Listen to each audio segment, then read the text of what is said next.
Morning सभी को।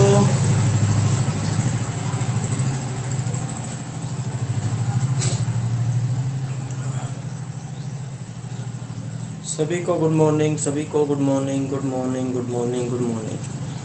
हाँ जी, जुड़ जाएं बच्चे, उसके बाद क्लास शुरू करते हैं। आज हमारा सबसे पहला टॉपिक रहेगा टेम्परेचर का effect. Effect of temperature on adsorption, है ना। एडजॉर्प्शन पर टेम्परेचर का क्या फर्क पड़ता है, आज हमें ये ऑब्जर्व करना है। ठीक है, एक बार बच्चे जुड़ जाएं सभी के सभी। Good morning Pankaj, good morning.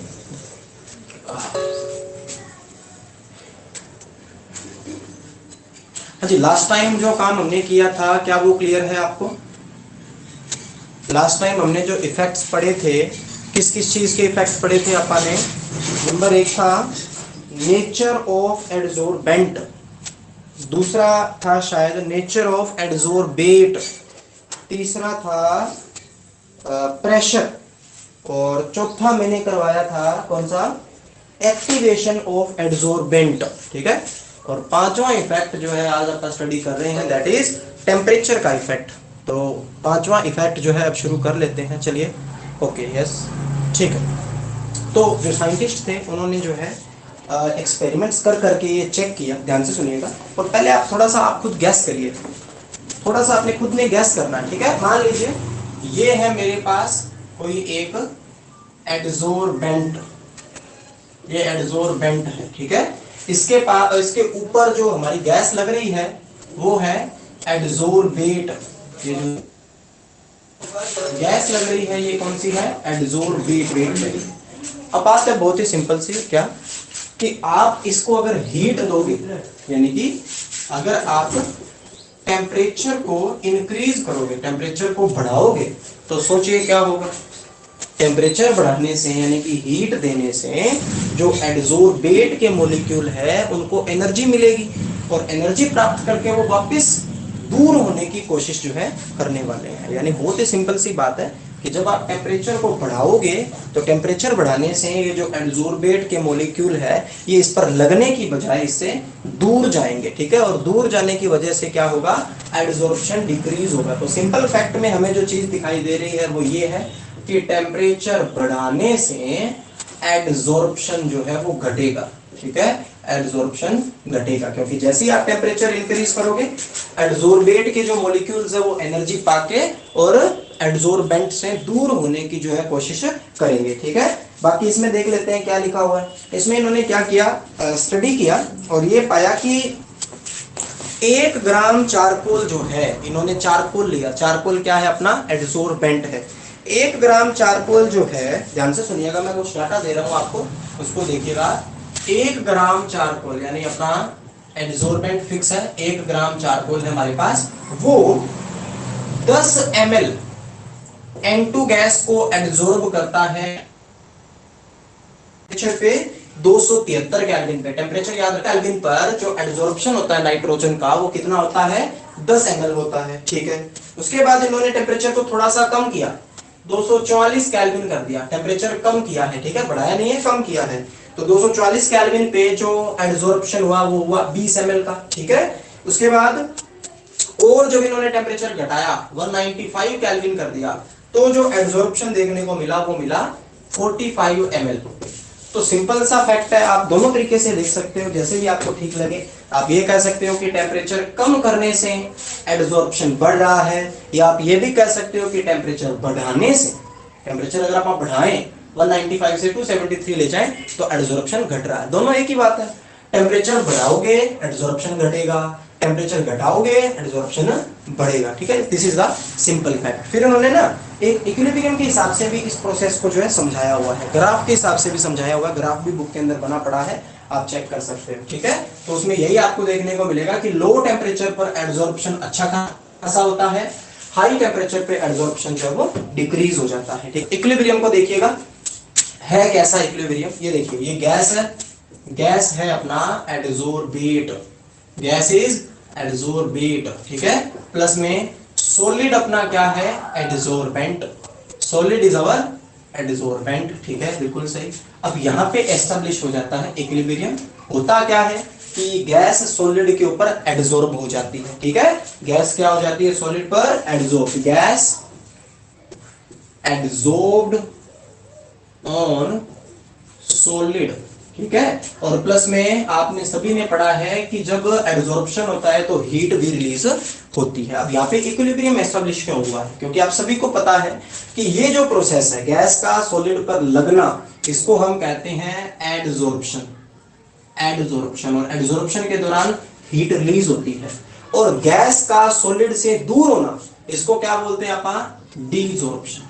This is known as desorption. तो जो इक्विलिब्रियम एस्टेब्लिश हुआ है उसमें फॉरवर्ड जाने पर तो अपना हो रहा है एडसॉर्प्शन, और बैकवर्ड जाने पर अपना क्या हो रहा है, डीसॉर्प्शन। अब याद रखिए इधर प्रोडक्ट साइड जो है हीट ज्यादा रिलीज हो रही है। तो ली चैटेलियर नाम का एक साइंटिस्ट था, उसने एक प्रिंसिपल दी थी।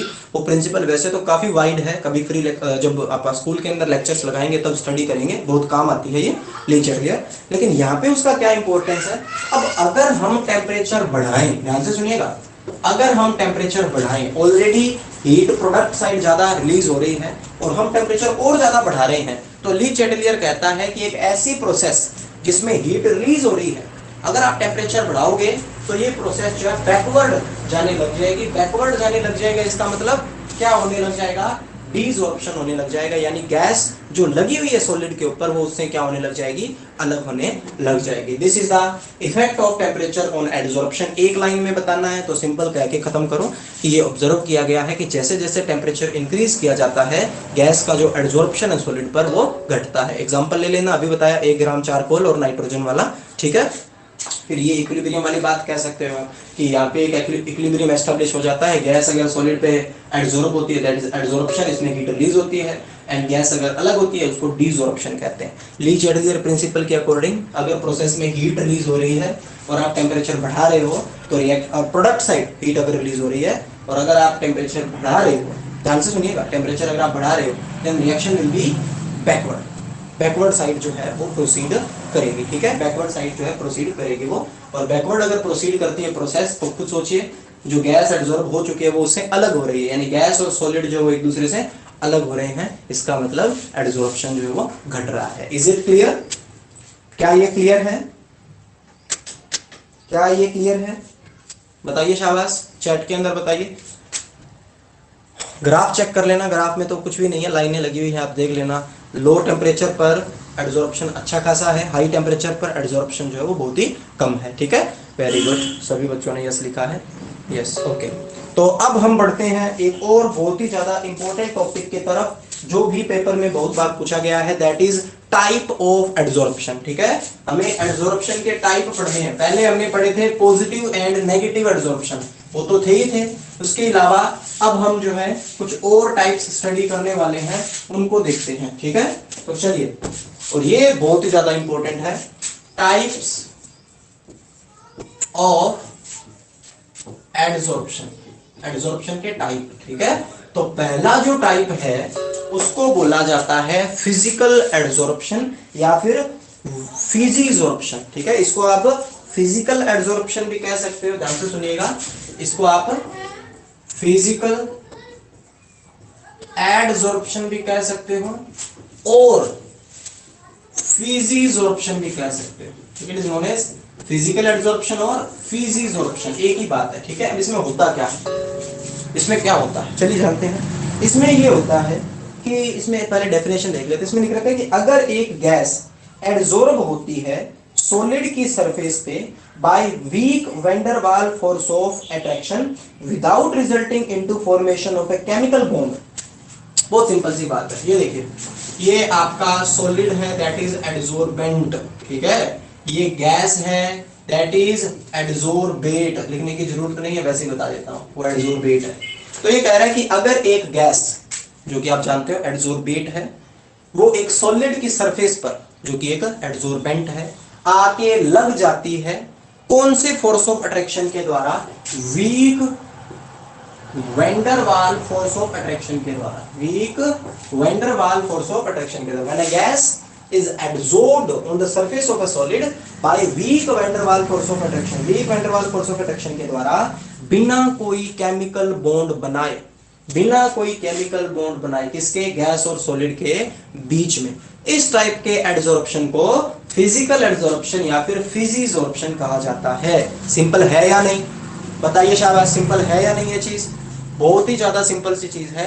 अगर आपका सॉलिड ये है, ये मेरे पास गैस है, अगर गैस सॉलिड की सरफेस पे जाके एडजॉर्ब हो रही है bye weak van der Waal force of attraction, तो इनके बीच में कोई केमिकल बॉन्ड तो बन ही नहीं रहा है, then this is known as physisorption. क्या क्लियर है ये, बताइए शाबाश, क्या यहां तक क्लियर? Definition is clear. आगे की चीजें आगे देखते हैं, ठीक है, वेरी गुड, कुछ भी नहीं है इसके अंदर, ठीक है। तो चलिए देखते हैं। तो इसमें लिख रखा है, ये थी definition, when a gas is adsorbed on the surface of the solid by weak van der Waal force of attraction without resulting, बिना किसी केमिकल बॉन्ड की फॉर्मेशन के, इसको अपन फिजिकल एडजॉर्प्शन कहते हैं, ठीक है। अब देखते हैं इसके कैरेक्टरिस्टिक्स, इसके क्या क्या फीचर्स है। फिर जो डिब्बे वाला डिफरेंस है ना, वो आप खुद कर सकते हैं, उसमें कुछ नहीं है, कुछ नहीं दिक्कत, ठीक है। तो चलिए इसके मेन कैरेक्टरिस्टिक्स जो है वो स्टडी कर लेते हैं अपन। सबसे पहला फिजिकल एडजॉर्प्शन का जो कैरेक्टरिस्टिक है वो ये है कि ये जस्ट एक फिजिकल चेंज है। ये जो प्रोसेस है ना, वो एक फिजिकल चेंज है, बिल्कुल है भाई, इसमें क्या दो राय है। ये कह रहा है कि अभी अभी जैसे अपन एक्सप्लेन किया, कोई केमिकल बॉन्ड तो बन ही नहीं रहा है, एडजॉर्बेंट और एडजॉर्बेट के बीच में कोई केमिकल बॉन्ड नहीं बना, इसका मतलब कोई केमिकल रिएक्शन नहीं हुई है। दैट्स व्हाई फिजिकल एडजॉर्प्शन जो है वो एक फिजिकल चेंज है, ठीक है। कोई केमिकल चेंज नहीं हुआ है यहाँ पे, कोई केमिकल रिएक्शन नहीं हुई है, कोई केमिकल बॉन्ड नहीं बना है, ठीक है। इसलिए it is simply a physical change, ये जस्ट एक फिजिकल चेंज है। फिर लिख रखा है नॉन स्पेसिफिक इन नेचर, दूसरा इसका point, non specific in nature. इसका क्या मिलेगा, ध्यान से सुनिएगा। इसमें ऐसा कुछ नहीं है कि एक पर्टिकुलर जो एडजॉर्बेंट है उसके ऊपर यही पर्टिकुलर टाइप की जो गैस है वो आके लगने वाली है, नहीं, ऐसा कुछ नहीं होता। किसी भी सॉलिड पर कोई भी गैस आके van der Waal force of attraction के द्वारा फिजिजॉर्ब हो सकती है, फिजिजॉर्ब हो सकती है, ठीक है। इसमें कोई भी स्पेसिफिसिटी नहीं होती कि ये पर्टिकुलर सॉलिड जो है ये पर्टिकुलर गैस को ही अपनी सरफेस पे लगाने वाला है, क्योंकि van der Waal force of attraction universal होते हैं, हर जगह पाए जाते हैं, ठीक है।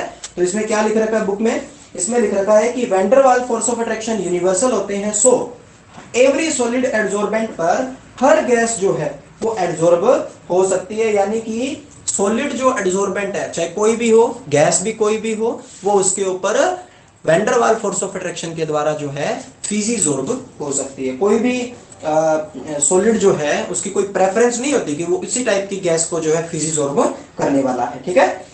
तीसरा पॉइंट, नेचर ऑफ एडजॉर्बेट, बता सकते हो एडजॉर्बेट कैसा होना चाहिए, गैस कैसी होनी चाहिए, बता सकते हो क्या, कैसी होनी चाहिए गैस? मैंने बताया था पिछले पॉइंट में, जब मैं फैक्टर अफेक्टिंग करवा रहा था उस टाइम मैंने बताया था।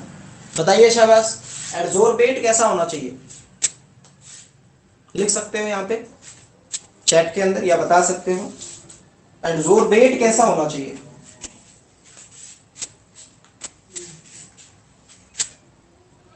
जो बोल सकता है वो तो बोले भाई। एडजॉर्बेट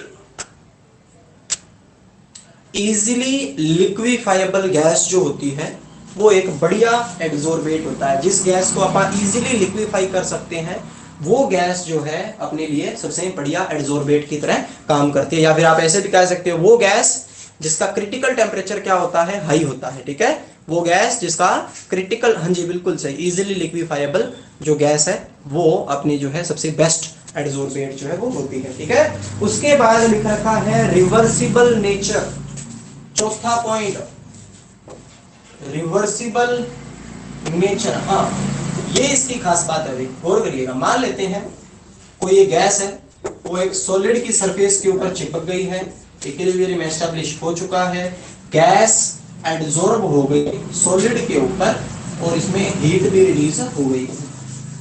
गैस थी, सॉलिड के ऊपर लग गई, एडजॉर्ब हो गई गैस सॉलिड पे, हीट रिलीज हो गई। अब इसमें यह है कि ये जो प्रोसेस है ना अपना, ये रिवर्सिबल है, क्योंकि स्ट्रॉन्ग बॉन्ड नहीं बने कोई।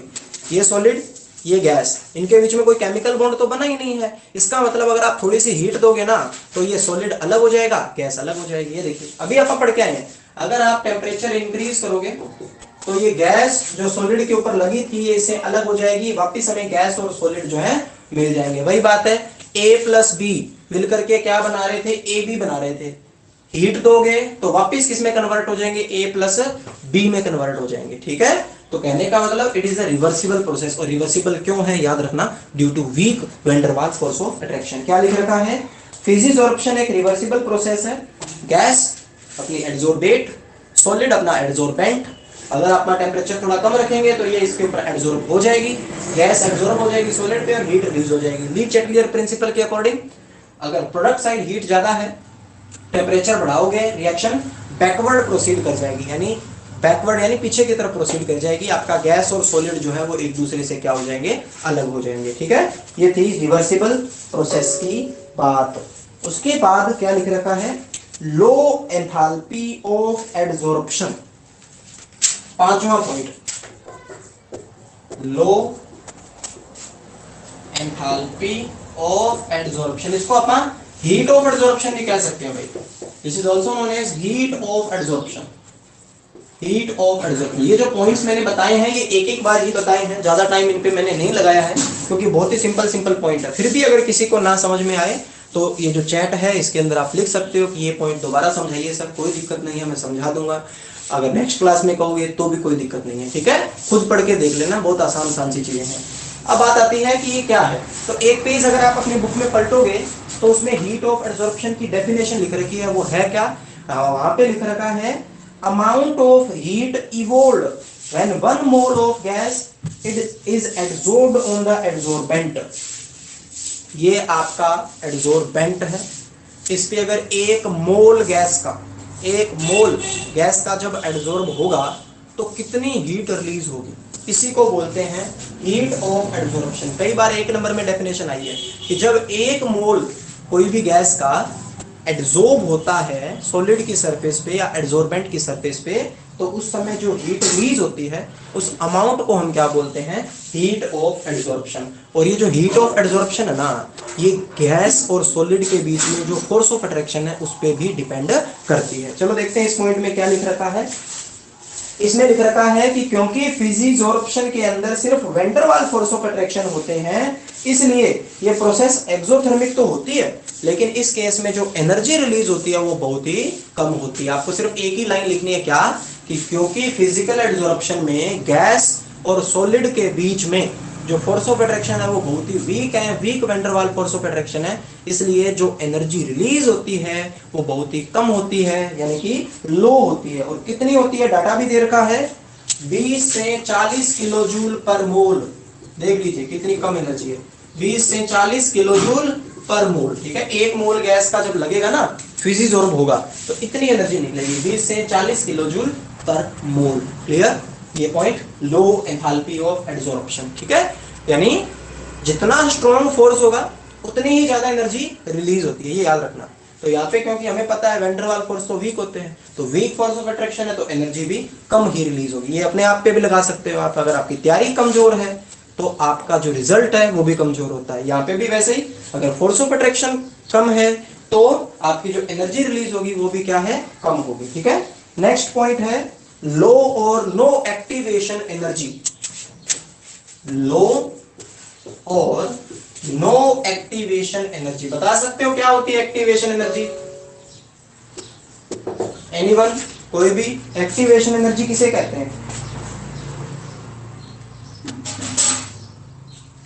किसी रिएक्शन को प्रोसीड होने के लिए जितनी मिनिमम एनर्जी की रिक्वायरमेंट होती है उसी को अपन एक्टिवेशन एनर्जी कहते हैं। ठीक है, किसी भी केमिकल रिएक्शन को प्रोसीड होने के लिए जितनी एनर्जी की जरूरत होती है उसी एनर्जी को हम क्या बोलते हैं, एक्टिवेशन एनर्जी कहते हैं। अब मेरे को एक बात बताइए, जो अपना फिजिकल एडसॉर्प्शन है क्या इसके अंदर कोई केमिकल रिएक्शन हुई है? क्या फिजिकल एडसॉर्प्शन में कोई केमिकल रिएक्शन हुई है? बताइए शाबाश, एनीवन? फिजिकल एडसॉर्प्शन में क्या कोई केमिकल रिएक्शन हुई है, कोई केमिकल बॉन्ड बना है?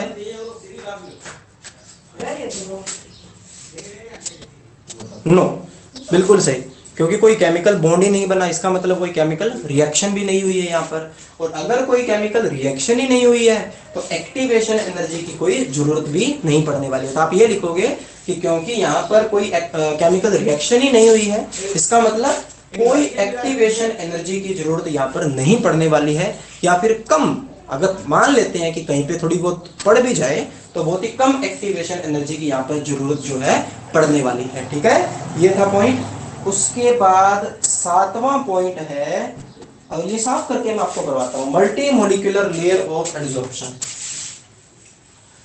7वां पॉइंट, ठीक है, बुक के अंदर एज इट इज दे रखे हैं ये, और बहुत ही आसान है, कुछ नहीं है इसके अंदर। ठीक है, चलो मल्टी मोलिकुलर, 7वां पॉइंट है multi molecular layer of adsorption. Multi का मतलब क्या होता है भाई?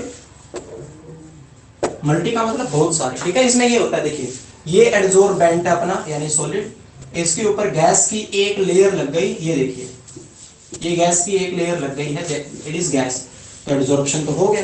ये है सिंगल लेयर का बनना, लेकिन क्योंकि van der Waal force of attraction universal होते हैं, वो सॉलिड गैस पे बीच में भी लग सकते हैं, गैस गैस के बीच में भी लग सकते हैं, तो एक और लेयर गैस की जो है फिजिजोर्ब हो सकती है एक पहली लेयर के ऊपर। ऐसे ही एक तीसरी लेयर जो है फिजिजोर्ब हो सकती है दूसरी लेयर के ऊपर, क्योंकि यहाँ पे ऐसा कुछ लिमिटेशन तो है ही नहीं, van der Waal force of attraction है, वो सॉलिड गैस के बीच में जितना लगते हैं उतना ही गैस गैस के बीच में लगते हैं। तो पहली लेयर और दूसरी लेयर, मतलब पहली लेयर जब जम गई है सॉलिड के ऊपर, उसके ऊपर दूसरी लेयर भी आ सकती है, उसके ऊपर तीसरी लेयर जो है उसकी भी फॉर्मेशन हो सकती है। तो आप इसमें क्या लिखोगे? आप इसमें ये लिखोगे क्योंकि जो लेयर्स हैं, गैसेस की जो लेयर्स है एक दूसरे के ऊपर जो है फिजिजोर्ब हो सकती हैं, इसलिए हमें van der Waal force of attraction के द्वारा, इसलिए हमें फिजिजोर्प्शन में मल्टी मोलिकुलर लेयर्स जो हैं उनकी फॉर्मेशन होती है। ठीक है, एक लेयर के ऊपर दूसरी लेयर, दूसरी लेयर के ऊपर तीसरी लेयर। अगर यहीं पे केमिकल बॉन्ड की बात होती ना तो ऐसा नहीं होता, यहाँ पे किसकी बात हो रही है? वैन डर वाल की। तो एक लेयर, ये पहली लेयर अगर सॉलिड के ऊपर लगी है तो दूसरी लेयर जो है वो भी इसी के ऊपर लग जाएगी, तीसरी लेयर जो है वो भी इसी के ऊपर लग जाएगी। इस तरीके से हमें मल्टी मोलिकुलर लेयर जो है उसकी फॉर्मेशन होगी। ठीक है, 8वां पॉइंट है सरफेस एरिया। 8वां पॉइंट है सरफेस एरिया ऑफ एडसॉर्प्शन। ये वैसे आपको पता है, 8वां पॉइंट है सरफेस एरिया ऑफ एडसॉर्प्शन। तो बताइए भाई क्या लिखें इसमें? एडसॉर्बेंट का जितना ज्यादा सरफेस एरिया होगा उतना ही ज्यादा फिजिकल एडसॉर्प्शन होगा। सिंपल सी बात है भाई, जितना ज्यादा सरफेस एरिया होगा उतना ही ज्यादा एडसॉर्प्शन जो है आपको देखने को मिलने वाला है। ठीक है, इन 8 पॉइंट्स में जो आपने किए हैं, किसी भी पॉइंट में कोई दिक्कत है आपको बताइए, शाबाश। नेक्स्ट फिर हम शुरू करते हैं केमिकल एडसॉर्प्शन। अगर किसी भी पॉइंट में दिक्कत है आपको, आप डिजिट लिख सकते हो कि 8वें पॉइंट में, 5वें में, 7वें में, 4थे में। किसी को भी कोई दिक्कत हो चैट में लिखिए फटाफट। नो, किसी को भी कोई प्रॉब्लम नहीं। ओके, नेक्स्ट हम शुरू करने वाले हैं केमिकल एडसॉर्प्शन, जिसको केमिसॉर्प्शन भी कहा जाता है। Chemical adsorption is also known as chemisorption, इसको केमिसॉर्प्शन भी कहा जाता है। ठीक है, तो चलिए शुरू करते हैं।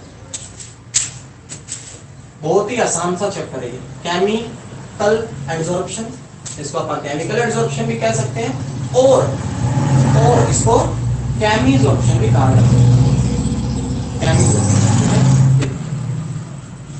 अब बात आती है किसकी?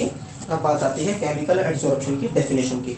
तो यहाँ पे क्या होता है, एक गैस जो है वो एक सॉलिड की सरफेस पर, एक गैस एक सॉलिड की सरफेस पर इस तरीके से या ऐसे फोर्सेस से एडसॉर्ब होती है जो बिल्कुल सिमिलर है उन फोर्सेस के साथ जो केमिकल बॉन्ड के अंदर प्रेजेंट होते हैं। मैं तो यही कहूंगा, सिंपल भाषा में लिखिए कि केमिकल एडसॉर्प्शन में जो गैस है वो सॉलिड के ऊपर किस फोर्स ऑफ अट्रैक्शन से या किस बॉन्ड से लगती है? केमिकल बॉन्ड से लगती है। सिंपल भाषा में और ज्यादा सिंपल अगर आपको बनाना है तो आप ये कहिए कि केमिकल एडसॉर्प्शन में सॉलिड और गैस के बीच में केमिकल बॉन्ड की फॉर्मेशन होती है। केमिकल बॉन्ड की फॉर्मेशन होती है। बुक में देखते हैं क्या लिखा है, इसमें लिख रखा है कि जब एक गैस एडजॉर्ब होती है सॉलिड की सरफेस पे by forces similar to those of chemical bond, यानी जब एक गैस एक सॉलिड के ऊपर एडजॉर्ब होती है ऐसे फोर्सेस से जो बिल्कुल सेम है एक केमिकल बॉन्ड की तरह, ठीक है, then this is known as chemical adsorption. इसको अपन केमिकल एडजॉर्प्शन कहते हैं। याद रखना, यहाँ पे गैस और सॉलिड के बीच में क्या बनता है, केमिकल बॉन्ड बनता है, ठीक है। सो ये थी आप इसकी डेफिनेशन केमिकल एडजॉर्प्शन की। अब अपन जानते हैं कैरेक्टरिस्टिक्स, ठीक है। तो चलिए, तो सिंपल सी बात है, वहां पर गैस और सॉलिड के बीच में van der Waal force of attraction थे जो बिल्कुल वीक थे, वहां पे कोई केमिकल बॉन्ड नहीं बन रहा था। यहाँ पे आप कहोगे गैस जो एडजॉर्ब हो रही है सॉलिड की सरफेस पे वो ऐसे फोर्सेस के द्वारा एडजॉर्ब हो रही है जो बिल्कुल सिमिलर है to that of chemical bond, या फिर आप ये भी कह सकते हो कि गैस और सॉलिड के बीच में केमिकल बॉन्ड की फॉर्मेशन हुई है, ठीक है। चलिए कैरेक्टरिस्टिक जानते हैं। कैरेक्टरिस्टिक्स में पहला पॉइंट है केमिकल चेंज। केमिकल चेंज, अब सभी को पता है कि यहाँ पर एक केमिकल बॉन्ड बना है। अगर एक केमिकल बॉन्ड बना है इसका मतलब केमिकल रिएक्शन हुई है, और अगर उसमें केमिकल रिएक्शन हुई है then there is a chemical change. यहाँ पे केमिकल चेंज भी आपको देखने को मिलेगा, क्योंकि यहाँ पर एक केमिकल बॉन्ड की फॉर्मेशन होती है एडजॉर्बेंट और एडजॉर्बेट के बीच में। So this is a chemical change, ये केमिकल चेंज है, ठीक है। दूसरा है हाईली स्पेसिफिक नेचर। वहां पे आपने क्या लिखा था, नॉन स्पेसिफिक, किसी भी सॉलिड पर कोई भी गैस आके फिजिजॉर्ब हो सकती है। यहाँ पे क्या लिखेंगे, दूसरा पॉइंट क्या हुआ, पहला हो गया केमिकल चेंज, दूसरा पॉइंट क्या है, दूसरा पॉइंट है highly specific nature. Highly specific nature, तो इसमें क्या लिखा हुआ है चलिए जानते हैं। हाईली स्पेसिफिक नेचर में इसमें लिखा हुआ है इस टाइप का जो एडजॉर्प्शन है वो हाईली स्पेसिफिक होता है, और ये तभी अकर होता है अगर कोई चांस है एडजॉर्बेट और एडजॉर्बेंट के बीच में केमिकल बॉन्ड के फॉर्मेशन के, यानी केमिजॉर्प्शन वहीं पर ही होगा जहां पर कोई चांस है गैस और सॉलिड के बीच में केमिकल बॉन्ड बनने के। अगर गैस और सॉलिड के बीच में केमिकल बॉन्ड बनने के चांस नहीं है देन केमिजॉर्प्शन या फिर केमिकल एडजॉर्प्शन भी नहीं होगा, ठीक है। हाईली स्पेसिफिक होने का मतलब ये हाईली स्पेसिफिक ही होता है। एक सॉलिड के ऊपर एक गैस का केमिकल एडजॉर्प्शन तभी होगा जब इनके बीच में केमिकल बॉन्ड फॉर्मेशन के कोई चांस है, ठीक है। फॉर एग्जांपल, इसने एग्जांपल भी दे रखा है, ऑक्सीजन जो है, ऑक्सीजन जो है गैस है, एडजॉर्बेट है, उन्हीं सॉलिड्स पर एडजॉर्ब होगी जिनके साथ ये केमिकल बॉन्ड बना सकती है, और केमिकल बॉन्ड बना के ये क्या बना सकते हैं, उनके ऑक्साइड बना सकती है। यानी बहुत ही सिंपल सी बात है, these are highly specific in nature। इसका मतलब ये है कि यहाँ पर जो केमिजॉर्प्शन ये तभी होगा जब यहाँ पे कोई चांस है केमिकल बॉन्ड बनने के, किस किस के बीच में, गैस और सॉलिड के बीच में। एग्जांपल क्या दोगे, ऑक्सीजन का केमिजॉर्प्शन किसी सॉलिड पे तभी होता है जब ऑक्सीजन एक केमिकल बॉन्ड बना सकती है उसके साथ, ठीक है। तीसरा है nature of adsorbate. Nature of adsorbate, वहां क्या लिखा था हमने,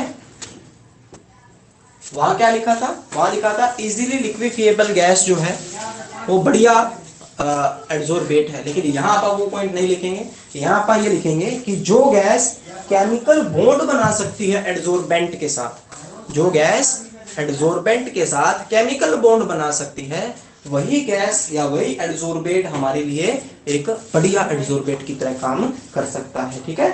जो गैस एक केमिकल बॉन्ड बना सकती है वही अपने लिए बढ़िया होगा, ठीक है। फिर है इरिवर्सिबल नेचर, ये पॉइंट ध्यान से समझना भाई।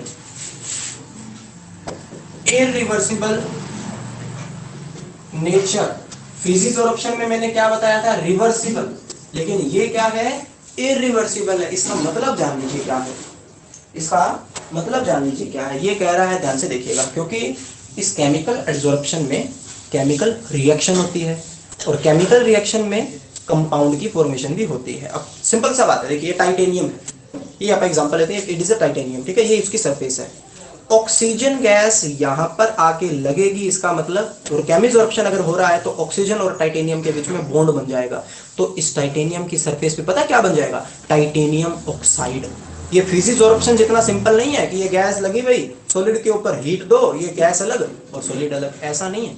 केमिजॉर्प्शन में क्या होता है, ये गैस अगर आई है यहाँ पर तो ये गैस सॉलिड के साथ केमिकल बॉन्ड बनाएगी। ऑक्सीजन अगर टाइटेनियम के ऊपर आया है तो ऑक्सीजन टाइटेनियम के साथ बॉन्ड बनाएगा और यहाँ सरफेस पे क्या बन जाएगा, टाइटेनियम ऑक्साइड। अब अगर आप इसको हीट दोगे ना तो ये पूरा का पूरा कंपाउंड अलग होगा। ऐसा नहीं है कि टाइटेनियम अलग हो जाएगी, ऑक्सीजन अलग हो जाएगी। यहां से क्या अलग होगा, टाइटेनियम ऑक्साइड ही उखड़ जाएगा, बाहर निकल जाएगा अगर आप हीट दोगे तो। ऐसा नहीं कि टाइटेनियम एंड ऑक्सीजन जो है वो अलग अलग हो जाएंगे। This is the meaning of irreversible nature. इसमें आप क्या लिखोगे, क्या लिखा हुआ है इसके अंदर, इसमें लिखा हुआ है कि क्योंकि हमने पहले बता दिया कि यहाँ पर कंपाउंड की फॉर्मेशन होती है, इसलिए जो गैस पहले केमिजोर्ब हो चुकी है उसको सॉलिड से अलग करना बहुत ही ज्यादा मुश्किल होता है, या फिर आप ये भी कह सकते हो कि होता ही नहीं है। कंपाउंड ही जो है वो अलग होगा और गैस जो है, फ्री गैस जो आपको नहीं मिलने वाली है। एग्जांपल भी दे रखा है, अगर ऑक्सीजन टंगस्टन पे लगता है, अगर ऑक्सीजन टंगस्टन पे लगता है और अगर आप हीट देते हो तो अलग क्या होगा, टंगस्टन ऑक्साइड बाहर निकलेगा और टंगस्टन जो बड़ा पीस है वो अलग हो जाएगा। ठीक है, तो this is the meaning of irreversible nature. इसमें बिल्कुल सिंपल बात नहीं है कि गैस और सॉलिड अलग हो जाएंगे। ठीक है, नेक्स्ट क्या लिख रखा है, हाई एक्टिवेशन एनर्जी।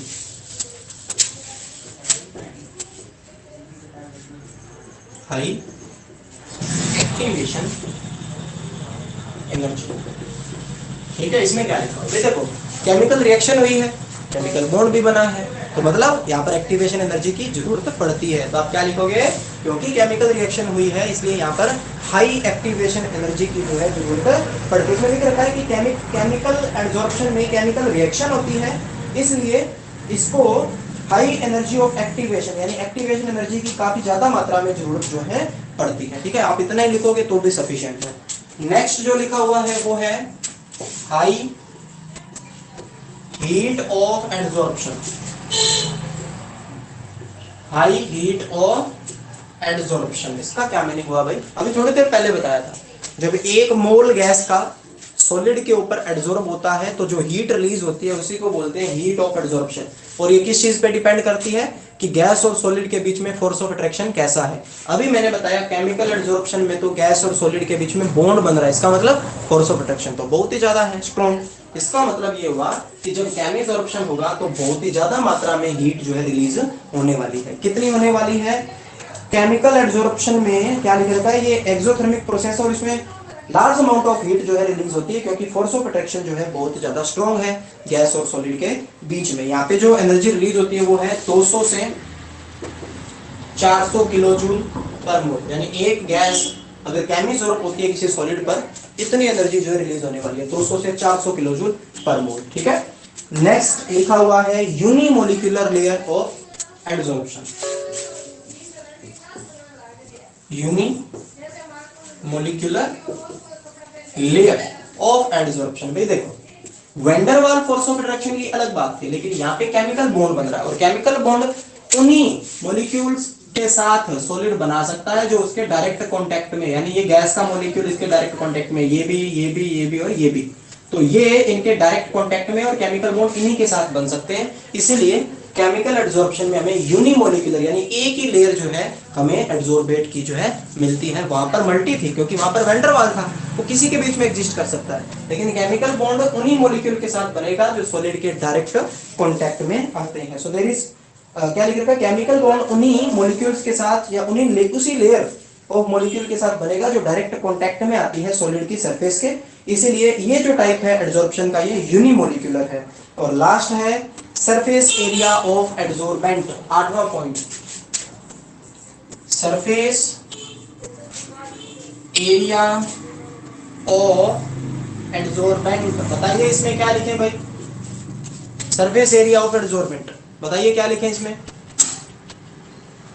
क्या लिखेंगे, greater the surface area greater will be the absorption. ये पॉइंट वहां पे भी सेम था, यहाँ पे भी सेम आएगा। अब मेरे को चैट में फटाफट बताइए किस किस के पास बुक है, बुक किस किस के पास है, फटाफट बताइए। प्रदीप वाली बुक किस किस के पास है, जिसके पास है वो यस लिखो, जिसके पास है वो यस लिखो। ओके, संजू के पास है, आरती के पास है, रितु, मुस्कान, योगेश, पंकज, लगभग सभी बच्चे जो अपने साथ जुड़ते हैं उनके पास है। तो जो पॉइंट है मेरा वो ये है कि अभी अभी जो मैंने ये टॉपिक करवाया है उसके नीचे एक बॉक्स वाला डिफरेंस बना हुआ है फिजिकल एब्जॉर्प्शन और केमिकल एब्जॉर्प्शन के बीच में। उसको फटाफट पढ़ के देखिए, रीड करके देखिए, उसमें कौन सा पॉइंट आपको समझ में नहीं आ रहा है वो बताइए मेरे को, फटाफट करिए। 1 मिनट का काम है, जस्ट रीडिंग आपने देखनी है, ठीक है। कोई ऐसा पॉइंट जो समझ में ना आ रहा हो, सारे के सारे पॉइंट जो है मैं करवा चुका हूं। एक पॉइंट इसमें है जो अलग है, में भी जो अलग है वो है एक तो टेम्परेचर वाला है, वो आपको आगे समझ में आएगा कि क्या सिस्टम है, ठीक है। और प्रेशर के साथ तो दोनों ही इंक्रीज होते हैं। अगर आप फिजिसॉर्प्शन की बात करोगे, उसमें प्रेशर बढ़ाओगे तो भी एडसॉर्प्शन बढ़ेगा, इसमें भी प्रेशर बढ़ाओगे तो एडसॉर्प्शन बढ़ेगा, ठीक है। और कोई पॉइंट है क्या? पॉइंट नंबर चैट के अंदर लिख दो कि ये पॉइंट सर इसमें समझाइए। जो बॉक्स वाला डिफरेंस है वो कह रहा हूं, बॉक्स वाला जो डिफरेंस है उसको पढ़िए फटाफट और मेरे को वो पॉइंट बताइए जो आपको समझ में नहीं आ रहा है। और ये बॉक्स वाला जो है बहुत ही ज्यादा इंपॉर्टेंट है, जो बॉक्स वाला डिफरेंस है ना, ये बहुत ही ज्यादा इंपॉर्टेंट है। 6th पॉइंट कौन सा है भाई? टेम्परेचर, ठीक है। चलो वैसे सोच रहा था मैं कि इसको आगे पढ़ाऊंगा, लेकिन चलो यही बता देता हूँ। 6th पॉइंट है भाई टेम्परेचर का, ठीक है। तो चलो बता देता हूँ, ये बहुत ही सिंपल सी बात है, उसमें कुछ नहीं है। फिजिकल एडसॉर्प्शन और केमिकल एडसॉर्प्शन में बस टेम्परेचर का ही एक फर्क आता है, और वो क्या कि ये कहता है कि आप, यहाँ पे मैं लिख रहा हूँ फिजिसॉर्प्शन और यहाँ पे मैं लिख रहा हूँ केमिसॉर्प्शन। ध्यान से सुनना, बहुत ही ज्यादा इंपॉर्टेंट है। सॉलिड है, गैस है, और गैस हेल्ड हो रही है van der Waal force of attraction से। नो केमिकल रिएक्शन, यहां पे कोई केमिकल रिएक्शन नहीं होती। यहां सॉलिड है, ये गैस है, हेल्ड हो रही है स्ट्रॉन्ग केमिकल बॉन्ड्स के द्वारा। यहां पे ये क्या है? केमिकल बॉन्ड, और यहां पे केमिकल रिएक्शन होती है। अब ये क्या कह रहा है? बहुत ही सिंपल सी बात ये कह रहा है कि अगर आप फिजिकल एब्जॉर्प्शन को देखो, इसमें अगर आप टेम्परेचर को बढ़ाओगे, टेम्परेचर को बढ़ाओगे तो एब्जॉर्प्शन घटेगा। सिंपल सी बात है भाई, हम अभी पढ़ के आए। अगर हम टेम्परेचर को बढ़ाएंगे तो ये जो गैस के मॉलिक्यूल है ये सॉलिड से क्या हो जाएंगे? अलग हो जाएंगे, और अलग होने की वजह से जो एब्जॉर्प्शन है वो घट जाएगा। यही पॉइंट है, छठा पॉइंट। फिजिकल एब्जॉर्प्शन में क्या लिखा हुआ है कि इस टाइप का जो एब्जॉर्प्शन है ये यूजुअली लो टेम्परेचर पे होता है, और टेम्परेचर अगर बढ़ाएंगे तो ये डिक्रीज होता है, यानी घटता है। लेकिन केमिकल एब्जॉर्प्शन में क्या? ध्यान से सुनिएगा, केमिकल एब्जॉर्प्शन में ये है कि यहाँ पर होती है जी केमिकल रिएक्शन, और हमने अभी अभी पढ़ा कि जहाँ केमिकल रिएक्शन होती है वहां एक एनर्जी की जरूरत होती है, दैट इज एक्टिवेशन एनर्जी। तो इस केस में जब आप शुरुआत में टेम्परेचर बढ़ाओगे, मैं लिख देता हूं यहाँ पे शुरुआत, ठीक है। शुरुआत में जो आप टेम्परेचर बढ़ाओगे तो आपका एब्जॉर्प्शन जो है वो बढ़ेगा, एब्जॉर्प्शन बढ़ेगा। रीजन क्या उसके पीछे? क्योंकि जो शुरुआत में आप जो टेम्परेचर बढ़ा रहे हो ना, वो एनर्जी यूज करी जाएगी इस केमिकल रिएक्शन को होने में। या और भी ज्यादा सिंपल तरीके से अगर बताना है तो शुरुआत में जो आप टेम्परेचर बढ़ाओगे उससे जो एनर्जी मिलेगी उसका यूज किया जाएगा इन बॉन्ड्स को बनाने में। ये जो केमिकल बॉन्ड बन रहे हैं उन केमिकल बॉन्ड्स को बनाने में यूज कर लिया जाएगा। आपने तो टेम्परेचर बढ़ाया था, उससे जो एनर्जी मिलेगी उसका इस्तेमाल बॉन्ड्स बनाने में कर लिया जाएगा। तो इसलिए शुरू में तो टेम्परेचर बढ़ाने से एब्जॉर्प्शन बढ़ने वाला है, लेकिन थोड़ी देर के बाद जब सारे बॉन्ड बन जाएंगे उसके बाद अगर आप टेम्परेचर बढ़ाओगे तो एब्जॉर्प्शन घटने लग जाएगा। रीजन? क्योंकि ये जो बॉन्ड है ये टूटने लग जाएंगे भाई। लालच बुरी बला है। एक पॉइंट तक आप टेम्परेचर को लेके जाओ, तब जब तक सारे बॉन्ड बन जाएंगे तब तक एब्जॉर्प्शन बढ़ता रहेगा। जब सारे बॉन्ड बन गए, अब टेम्परेचर बढ़ाओगे तो ये सारे बॉन्ड टूटने लग जाएंगे। इसका मतलब एब्जॉर्प्शन जो है वो डिक्रीज होने लग जाएगा। Is it clear? क्या ये क्लियर है? क्या ये क्लियर है?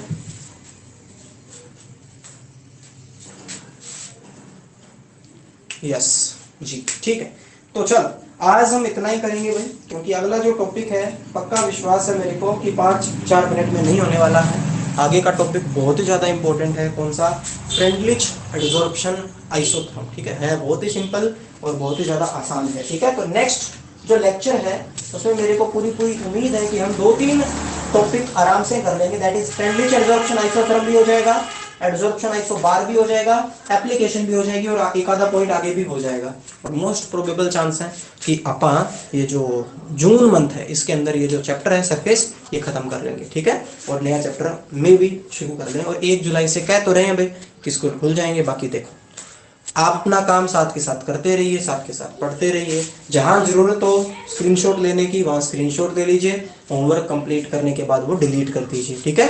तो यही सिस्टम रखिए, कॉपी कंप्लीट करते रहिए साथ के साथ, और जिसकी कॉपी कंप्लीट हो जाए वो कुछ पेजेस की फोटो जो है वो मेरे को सेंड कर दे, जो रिसेंट में वर्क हुआ है वीक टू वीक। अब संडे आने वाला है, तो इस वीक में जो भी काम हुआ है उसकी कॉपी जो है आप संडे को जो है चेक करवाने वाले हो, ठीक है। ओके ओके, चलो ठीक है, फिर नेक्स्ट क्लास में मिलते हैं। तब तक पढ़ते रहिए अच्छे से और काम जो है करते रहिए। Okay, thank you.